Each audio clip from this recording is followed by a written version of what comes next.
you have to be strong. You have to be the one protecting all the time. So I feel like they've taken over that so much that they've learned to suppress their emotions and they don't even know where to begin. 100%. You know, so how can it tap into that emotional state? I think it has to be a societal thing. I'm very comfortable in who I am. I'm very comfortable in my emotions. I'm very comfortable in my feelings. I'm very comfortable in my sexuality. I don't think a lot of guys are, and I see it often. And people are scared to be proven wrong. I'm okay with being wrong. I've had to learn to be wrong. And I still find myself getting frustrated with that. And I'm incredibly grateful to have a partner like Athena that calls me out on that. It's like, you're being a dick. Stop thinking this way. I'm like, you know what? You're right. Okay, let me do this. But I've had relationships that have molded that. And I said it earlier, like, I want to be the kind of man that affects men around me and say, hey, dude, you know, it's okay. It's okay for you to feel like shit because this person died. It's okay for you to cry in the middle of a Marvel's film because of an amazing scene like Cap grabbing the hammer and everyone going wild. Because I guarantee you 99% of the other guys in that cinema are feeling the exact same way. And it's okay. You're right. Where does this bullshit come from? Oh, you're a man. You must be strong and you must do these things. It's like, yeah, I can do both. 100%. I can do both. I can put on a perception at work of, I know exactly what we're doing.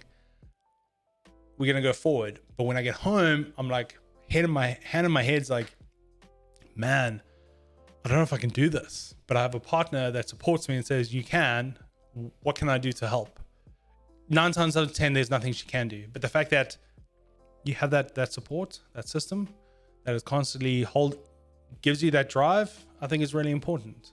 You know, it's breaking down those masculinity roles, that masculinity thought, that ego thought that all guys have. And the sooner any guy that listens to this, the sooner you realize that is more sexy to a woman than going to the gym 8 hours a day, trust me, life will be so much easier for you, bro. Because it is. It's not a, hey, let me do this so I can get laid. It actually feels really good for myself that I don't have to put on this persona all the time. And it feels pretty good that I can have people around me that think and feel the same way. Yeah. I feel like the guys who are very much focused on appearances, they're putting a lot of work and effort in how they look good. But what they don't understand is they don't have to put the work that they put today. And that gives them a sense of freedom. I would say you're right. You're about 80% there. It's like, yes, you don't have to put in the work, the physical work, but you definitely have to put in the emotional work. You definitely have to work out your emotional brain. You know, you have to constantly work at that. I don't think I've ever had a woman like, hey, I'm really battling with this. Like, I don't understand why you feel this way. Please tell me. Or like, what did I do that was wrong? Like, I don't think I've ever had a woman like go, oh, if you don't get it, you don't get it. Like, if that happens, she's not the right person to talk to. Right. But you have to work on that emotional muscle. And that takes effort, but it's fun. Sure. And what about this term, being whipped? So that's simping. Yeah, simping is whipped. Yeah. I see this words come out of guys a lot more than girls. Yep. When a guy gets married and he's spending a lot of time with his wife, or even when he just starts dating someone, you don't see him a lot more often than before. Then guy friends would go like, oh, he's whipped. Like, what is that? Yeah, so I mean, I'm definitely guilty of that. I've definitely, you know, back in the day, oh, bro, you're so whipped. As it kind of evolved, it's more like a joke than you're whipped. Like, yeah, bro, I've got a kid with this woman. Of course I'm whipped, you know. But it comes back to that whole masculinity thing. It comes back to that whole being comfortable with who you are. But more importantly, it also comes down to balance. You know, finding balance in a relationship. Yeah, absolutely. You know, there are times where you find people that lose themselves in a relationship and they think or feel like, I can't be who I am without this person. That for me is incredibly toxic. That for me is incredibly worrying, where that person has to rely on them. Yeah. So they kind of lose their identity Yep. almost. Like they can't picture themselves without this person next to them. 100%. Kind of like codependency.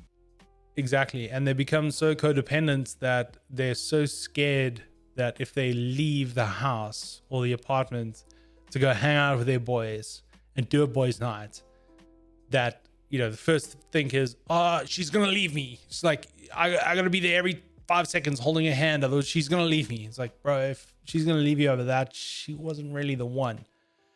And that comes down to that ego thing again of losing. It's like, men can't lose. It's like, you didn't really lose. It's not losing if it wasn't really the right thing to start. Like any woman that just leaves you because of whatever. I'm not, and again, like if you're hanging out with your boys 7 nights a week, then there's also another issue. It's like, it's finding that balance as you have to grow as men. I also do think that the thinking needs to evolve a little bit from women.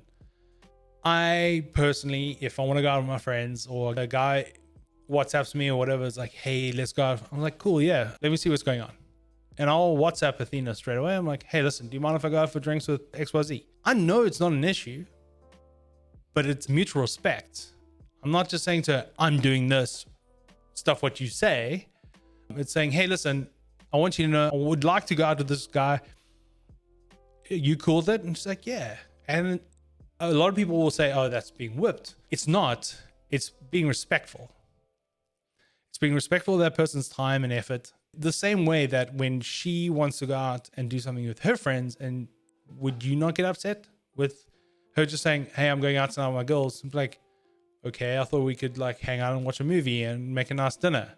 Like if you don't have that, the mutual respect, it's a bigger issue. So the whipped comes into that. The simping comes into that. It's you can't be seen as subservient to a woman that is in your mind lesser. And that for me is incredibly scary, that we're hearing and seeing kids saying and thinking this way. It's an evolution of the language. It's an evolution of the thought process. I mean, there were things I used to say when I was younger. Now I look at today, I'm like, how the hell did I get away with saying that? Like, so it has to change. To answer your question as bluntly as I can, it's ego. It's just pure ego. Guys are incredibly unassured, very scared, very unaware, and, not self-assured. The second that you are, things like, oh, you whip bro, don't even affect you. It's like, cool story, bud. I'm going to go and have a few beers with my boys and then go home and get laid. What are you doing tonight? Yeah, it almost sounds like ego is like a shield they have in order to protect all those things that you mentioned, like assurance, reassurance, insecurities, things like that. I mean, such a terrible thought process to think that, guys like to be told they look good. Such a terrible thought process for guys to be told, I appreciate you. Like, I don't know why people are weirded out by that. Like, it feels good. It feels good when a thing is like, hey, man, you look really good today. Even though I haven't really tried, I'm just like, oh, thanks. I appreciate that. Thank you. Like, oh, you did a good job. It's like, yeah, I did. Thank you. Like, I really appreciate that. Like, I don't know why it's such a weird concept.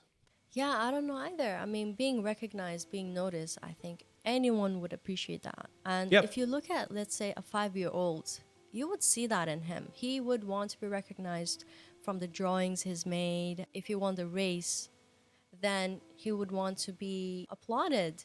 So when did man lose touch of that? We can still continue to appreciate your Achievements. Yeah, exactly. So nothing wrong with that. I agree with you. I do have a bit of an issue. I feel like there is an overcorrection that is happening. You look at participation awards. We have no winners. We just have participants. Like, no. Kids need to learn at a young age that there are winners and losers. But the caveat, if you're a loser, it doesn't mean you're a bad person. That's the kind of message that's always missing. We see it in rugby and NFL and professional sports. Yeah, and also, if you lose, you're not a loser in everything. You know what I mean? You just lost that game. 100%. So I think that there is an overcorrection that is happening with that, and we need to kind of find a middle ground. And this is kind of where society, if you will, is finding its feet. There was a NFL star a while back. Now, NFL's got a huge issue with domestic violence. He was arrested for domestic violence, and he went for treatment and all that sort of stuff. And he's a massive advocate for counseling for NFL players to prevent domestic violence. He actually heads up a pretty big organization for it. And he summed it up perfectly. He's like, as a kid, you're taught to turn it on. As a guy, you're taught to turn on that aggression. You're told to turn on, I'm going to beat the crap out of you no matter what. I'm going to win at all costs. But no one ever teaches you to turn it off. And that's incredibly dangerous. It's like, here, kitty, here's a loaded gun. I'm not going to show you how to make it safe. I'm not going to show you how to take the bullets out. Go forth and plunder. That's incredibly, incredibly dangerous. And I think that comes into the ego masculinity side. Like, as a kid, a 4-year-old, you see a kid hurt its knee, whatever. Oh, boys don't cry, only girls cry. It's like, okay, well, that's ingrained in me, right? Pink is a color only for girls, not for dudes. Like, okay, that's ingrained in me. Oh, by the way, Wayne. Yeah. You know, pink was first a color for boys, and then when girls started wearing pink, that's when boys stopped wearing pink. I would not be surprised. Yeah. Yep. No, 100%. And, if you look around my room at the moment, I'm wearing a maroon shirt, semi-pink. I've got a pink screen. I've got pink and blue lights going on. Like, it evolves. Like, my thinking around it has evolved. But when you're younger, that's what's taught to you. And I think the ego thing of men, first place, losers, last place, this and that, has to find a middle ground. Has to find hey, you didn't win at the running race, but bro, you're a big guy. Running is not your thing. Maybe water polo is your thing. Maybe singing, maybe drama, maybe whatever it might be, will be your thing. And that's okay. And I think that there is a lot of underlying issues, especially for men, that need a change. And I think if we can affect those changes, a lot of societal things will change naturally. Me Too, Black Lives Matter, all these things. If you can affect how you raise men, you will change the world for better. Mm-hmm. Yeah, absolutely. Well, thanks for that. So the next question is, how does a man deal with breakups? Drinking. No, I'm kidding. Oh, I'm not kidding. But yeah. So breakups affect men probably the same, if not worse, than women do. This is what I've heard. So when a man breaks up, initially they're very happy because they think they've got that freedom. But then a couple of months in, they start missing the girl. Yeah. And usually the case is they contact the girl. How does that relate to you, Wayne? Yeah, I learned to deal with breakups in general at a very young age. You're 100% right. The cycle is about on par. Can't remember where it was. I think it was an episode of How I Met Your Mother. They spoke about this once, like how long to get over a girl. And I think the one maths they came up with was bang on. 1 day for every week you spent with that person, up until a certain amount of time. Really? It's not like you must get over this person in a day or 2 days or 3 days or whatever. It comes back to that whole ego thing again. I break up with a girl or get broken up with. My immediate reaction is, depending on how I'm feeling, 8 times out of 10 is to go out and have sex with another woman, or go out and get completely drunk with my friends, or do something stupid, because we don't have, or not built with, the vocabulary to deal with that issue. The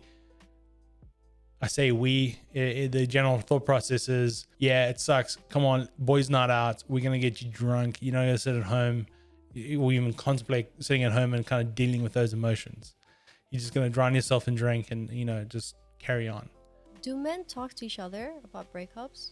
And what's the conversation around the breakup? It depends on the guy. And I mean, in terms of the friend you're talking to. So I have a very good friend of mine, Brad Byrne. I'll definitely get into the nitty gritty with him about it, because he has the same emotional maturity, I would say, as I do. And he's able to kind of, no, hey bro, yeah, it's all good, dude. Yeah. Like most guys would do.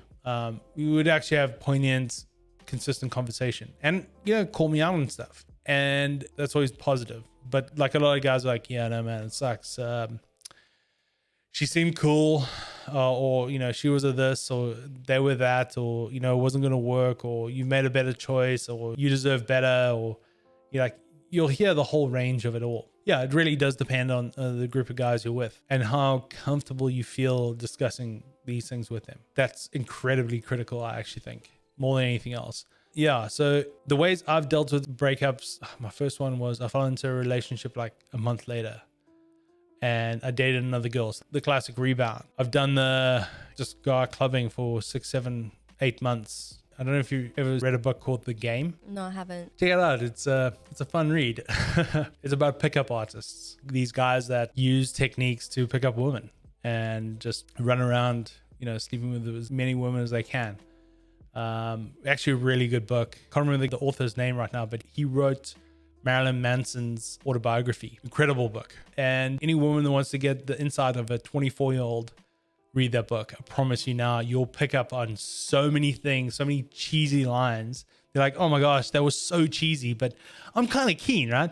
These are techniques that you learn. So like negging, for instance. And then just the classic, I know a lot of guys who go through a bad breakup, they recede in themselves. I know one of my breakups I went on, I didn't eat for 2 weeks. Well, barely ate for 2 weeks. Like so much so that my mother pulled me aside. It's like, I'm really, really worried about you. You need to eat.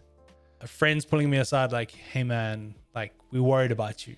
Like, so a lot of guys do react that way. And I think a lot of women don't think they do.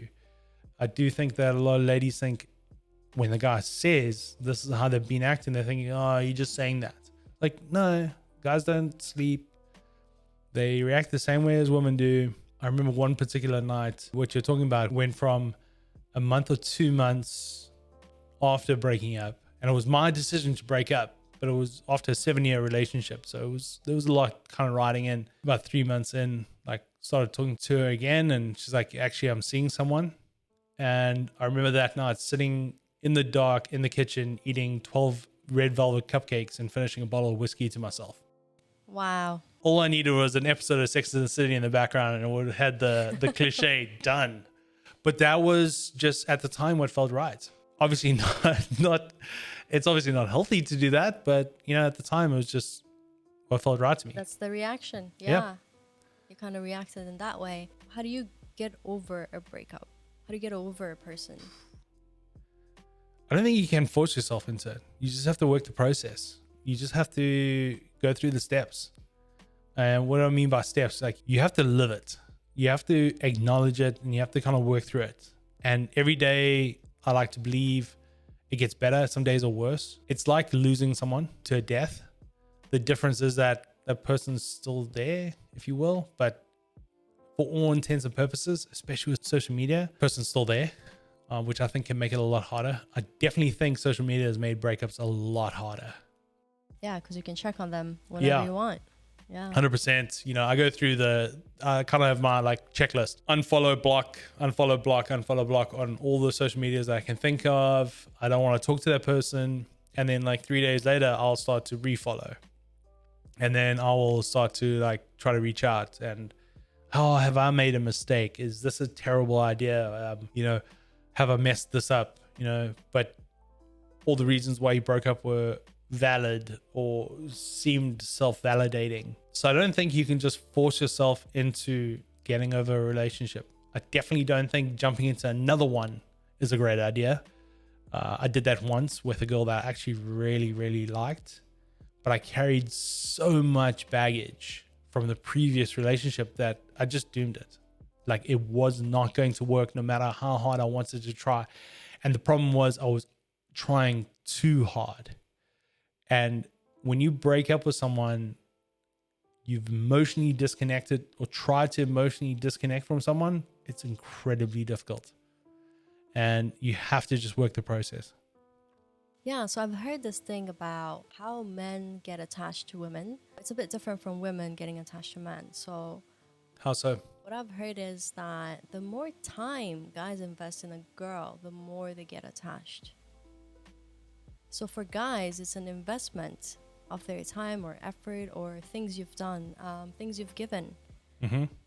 So how does that resonate with you? Yeah, definitely. I think it's foolish to think that it doesn't happen both ways. Guys will, whether they admit it or not, probably why relationships hit them in such a way is they do invest emotionally in that relationship. And with that, you're almost proven right. Like, oh, I should be more hard next time. Don't feel this way. Don't let us see these emotions, because it just ends up getting thrown in your face. So that can have a very negative reaction. It can have a reaction of, oh, I must be a man, masculine. Let me go sleep with 20 women. Or it can have the reaction where next time they get in a relationship, they're very hesitant to open themselves up again, to engage in that way, which ends up, actually causing more issues anyway. I do think that there's a perception that guys are affected by breakups differently to women. And whether that is 100% true or not, I would argue with. We react in a different way because we are affected in such a way. We are affected just as much as you are or as a woman is. And that in itself creates more issues. And that in itself is the reason that a lot of guys are just like, I don't know why I'm doing this. And I'd rather just kind of go back to my animalistic ways and act a certain way that they shouldn't be acting anyway. It almost sounds like some guys get stuck in the loop of not knowing how to get out of it. Yeah, so there's a saying in NFL, Monday night quarterback, meaning the guy who always looks at the game that he played on Sunday and assesses his issues. Okay, I screwed this up. I did this wrong. I did that wrong. I don't think enough guys do that. And they do, like you say, they fall into that circle.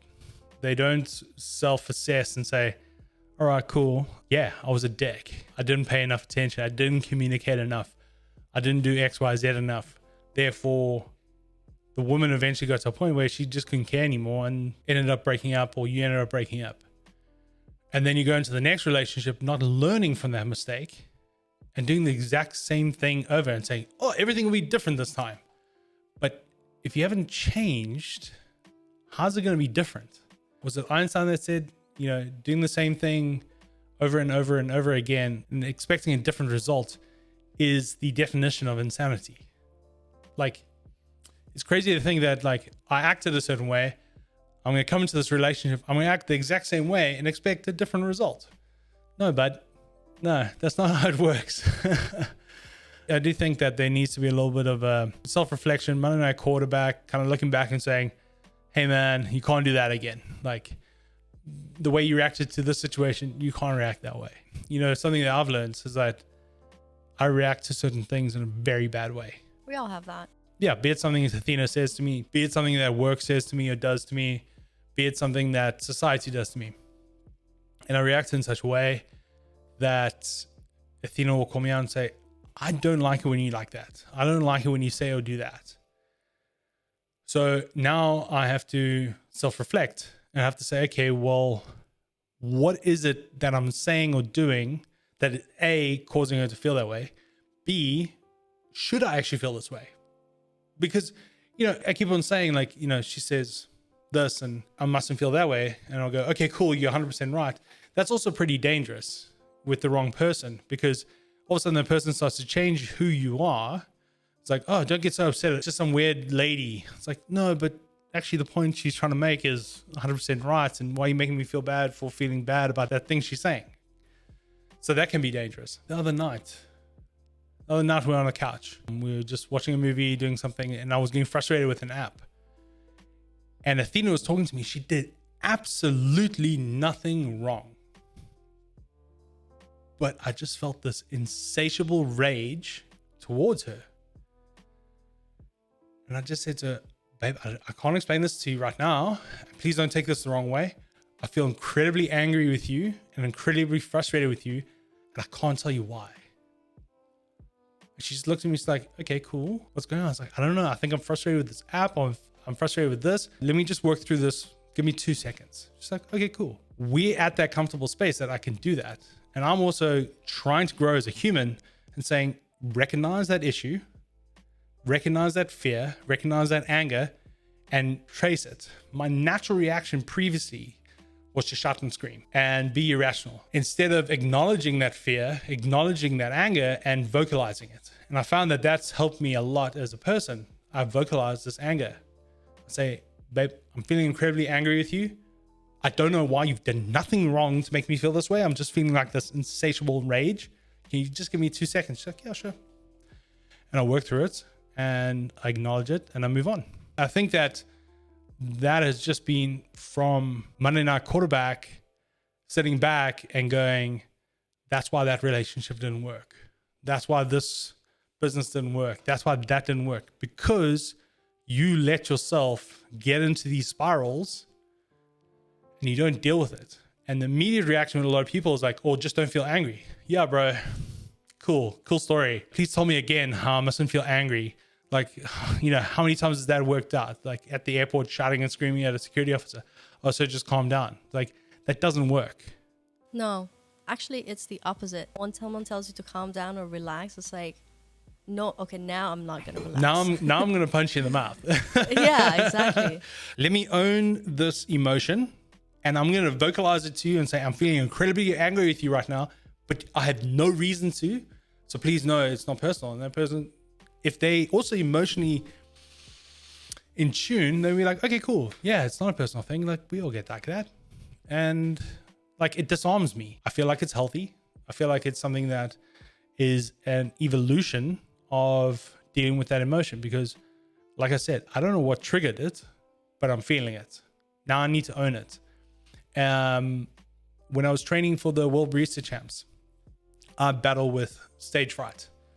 I battle with public speaking. It's not something that I used to enjoy. So I studied the two groups of people that I thought deal with a fear and a pressure like no one else. Special service SWAT teams, so like Navy SEALs, etc., and rugby teams. And the common thread between all of them is everyone thinks a Navy SEAL never gets scared. He says, well, actually we do. If we're not scared, we're not thinking right. The difference is we own the fear. We acknowledge the fear. We say, we see you, fear. You're supposed to be here because that's how we're hardwired as humans, but I'm not going to let you take control of me.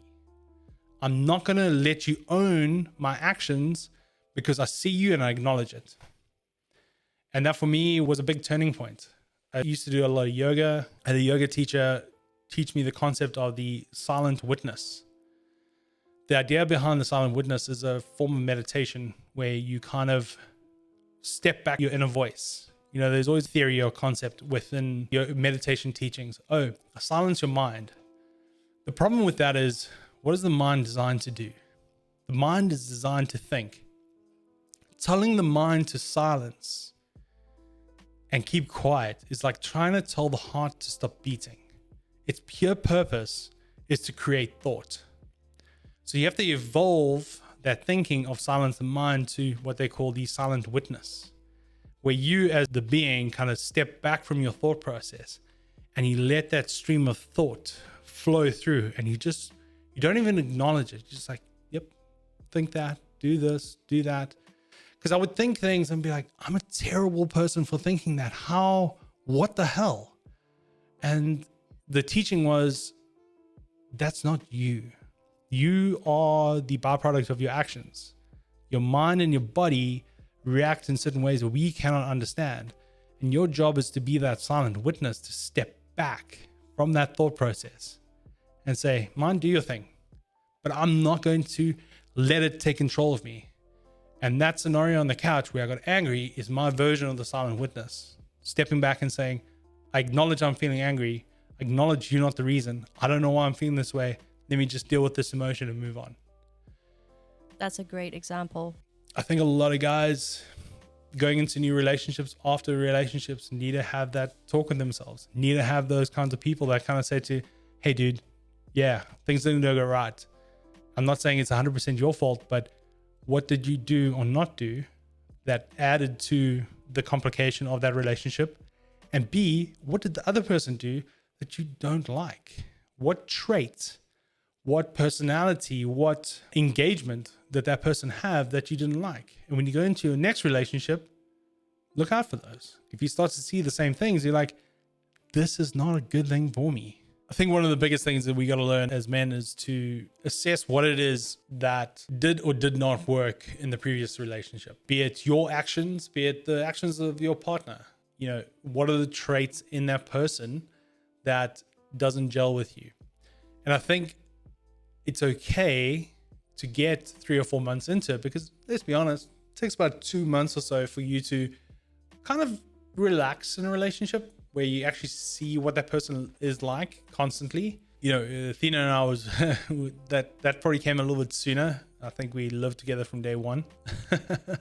We always joke like our first date lasted 10 days. You know, I think after 10 days was the first time she stayed at her house. But we kind of got to know each other pretty quickly. We saw the traits that we liked or didn't like. And for me, that was important to find the thing that worked, you know? And I think a lot of people get scared. And this is, I think, the bit of the challenge of dating in your late 30s or early 30s is that you've just spent 4 months with a person. Like, it feels like a bit of a waste, right? 1/4 of the year, 1/3 of the year. But I think we got to stop equating our happiness to that metric. It's like, yeah, it's 4 months. How many years do you want to spend with this person? You know, how long do you think you're going to have with this person? Let's say 50 years. 4 months in 50 years is nothing. Are you going to sacrifice 49 years and 8 months of happiness because you're like, oh, I threw away 4 months? Bugger that, mate. Find the thing that works for you, that helps you. Don't be scared to go after the things you want. Be open to different things. And I think there's a fine balance that has to happen where people think, oh, opposites attract. It's like, yeah, opposites do attract to an extent, but my gosh, it can be incredibly tiring to have every word of you out of your mouth questioned by a person. It'd be very tiring to have a person that doesn't like the kind of music you like, because the real kind of bread and butter of the relationship sandwich is the quiet time. It is the sitting on the couch, watching stupid TV, listening to books, doing whatever it is you do. And if those quiet time things don't gel with your partner, you are not going to last. I remember talking to a friend of mine, a guy we knew. I say knew because him and his then fiance broke up, saying, oh, you know, I really look forward to my drives to work. I'm like, what are you talking about? Like, it's like one of the worst parts of my day. It's like, yeah, I know, but I get to listen to the music that I want to listen to. Because when I'm at home, I can't do that. Like, hey? Or guys say, how did you handle 3 weeks together in Thailand? You know, did you guys not just go out of your mind? I was like, what are you talking about? Like, 3 weeks together on our own, it was amazing. Like, you know, if you're thinking the opposite of that, like, that's a red flag. If you feel like you can't listen to the music that you want to listen to within reason, don't get me wrong. Like, I can't listen to death metal in the middle of the house whilst Athena's here, but I can listen to some other stuff and things be like, yeah, okay, whatever. You know, she'll put on a headset or do whatever it is. That's cool. Like, I get it. But we enjoy the same movies. We enjoy the same stuff. I read at a grade 3 level. She reads at a university master degree level. So books are not my thing, but it's hers. And, you know, we find ways to hang out with each other 10 hours a day and not say anything and be very comfortable in that. And the reason we are is we both know what we want. I personally have seen the things or the actions that don't gel with me. So when I see that kind of behavior, I just want to stand for it. So move on to the last question. What can we appreciate about men in 2020?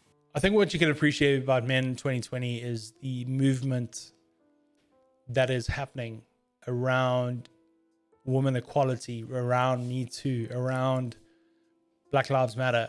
We are seeing more and more support and understanding from guys. And I am seeing more and more guys just, you know what, I'm not going to say anything. If I have to say something, I'll say something. And what I mean by that is I think there's a danger in guys, especially white men, speaking up, because you tend to draw the spotlight. You want to support? Cool. Stand next to your wife, stand next to your girlfriend, stand next to whomever and march with them and retweet their tweets and like their tweets and move forward. You don't have to put your opinion in. You can just repost that opinion and say, I support this. You don't have to speak. I do think that evolution is happening. I don't think it's happening fast enough currently. And I think that's incredibly scary for a lot of guys. But I do see more and more men becoming more and more in touch with the emotions, with their feelings. I guarantee you, how many guys that you know or I know that you say, oh man, that scene with Tony Stark dying, tears. And 8 men out of 10 that I talk to, like, yeah, dude, 100%. You telling me, I guarantee you right now, no guy worth his salt would have said that 20 years ago. Be very, very, very, very, very few scenes in a movie that a guy would admit to that. So that is happening. I think that men are more and more seeing women as equals. There's a lot of work still to be done. Please do not get me wrong. We are definitely a minority, but we are a growing minority. I think for women in particular, they need to look at it this way. Something is being done. Change is happening. And we are starting to listen. Are we listening at the pace that you want? No. Is the change happening at the pace that you want? No. Are we doing the things you want us to do? No. Are we getting there? Hell yeah. Are we making the small changes? Yes. But hold our hands. Take us through with you. Don't belittle. Don't berate. Because that's all that's going to happen is the guys are just going to turn around and say, oh, cool. There's all my effort out the door. Cheers. I don't need to agree with this anymore. Because that will happen. Is that correct? No, of course not. But it comes back to all these things we've been talking about. All the issues with men and relationships. Ego, masculinity. That's it. And you got to break through that shell. But it's getting there. I think the positive for a lot of women is that you are finding more and more supported men who are willing to support your dreams, support your goals, support you as a person, whether they say it physically, emotionally, whatever it is, behind closed doors. Take the win and say, cool, how can I get them to evolve in this? Why am I even going to win this fight? So yeah, I think it's getting there. Yeah, I personally see that in my life with my guy friends, with my fiance. They've been very supportive with what I wanted to do, and I feel very recognized, noticed, encouraged. So I'm receiving all the support that I need from men around me, and it's definitely a lot more than, let's say, one generation back. Yep. So yeah, we definitely appreciate that about men. Yeah. And I think you hit the nail on the head. One generation. It's literally a generation of men. We are the first. We are the first generation that, the 84 to 89 babies. We are that first generation. As a South African, I'm pretty comfortable with that. We were one of the first generations, out of apartheid, all that sort of stuff. Like, we've dealt with that generational change and the many, many, many, many speed bumps associated with it. But it's a learning curve. And I think as a guy, we have to be open to that learning and understanding and, just get off our high horse every now and then. Yeah. Great. Well, thank you, Wayne, for joining today. My absolute pleasure, Sarah. Thanks a lot for having me, and hope I didn't ramble too much. No, your rambling was absolutely great. So thanks for that. Pleasure, Sarah. And I hope to have you on board again. Yeah, I look forward to it. Thank you. My pleasure. Thank you for tuning in. This was the end of the topic, romance within What Does It Mean to Be a Man in 2020. The next episode, we will cover family. So stay tuned for that. Until then, bye-bye.